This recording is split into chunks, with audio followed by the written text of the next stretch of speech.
Le cancer est un problème de santé publique.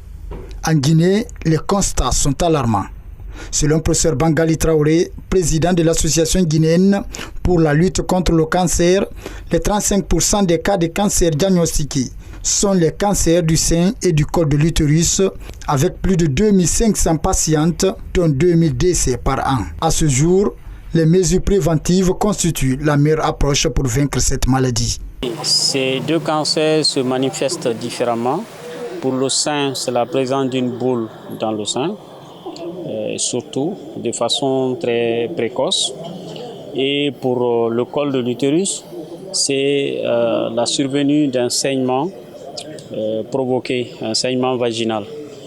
Mais ce sont des cancers qui évoluent longtemps à bas bruit, sans aucun signe, donc avec la possibilité d'être détectés avant l'apparition de ces signes-là. Donc c'est ce qui fait l'objet du dépistage. La prévention 0,5-30, ne jamais consommer le tabac, avoir une alimentation équilibrée, riche en fruits et légumes, pratiquer une activité physique régulière, et à cela s'ajoute la vaccination ou les mesures pour éviter l'infection par le virus du papillome humain. Pour gagner le pari de la prévention du cancer du sein et du col de l'utérus, professeur Bangali Traoré mise sur la communication.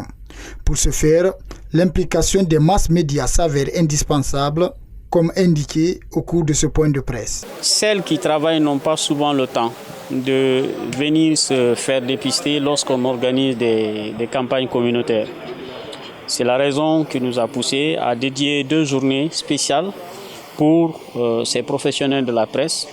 Et c'est aussi une occasion pour nous de les informer et de les impliquer dans la communication sur ces 2 maladies qui font des ravages dans notre pays.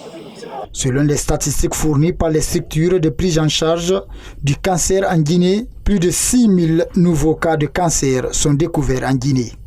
La plupart des cas sont diagnostiqués à un niveau tardif, ce qui entraîne très souvent le décès de plus de 5000 patients.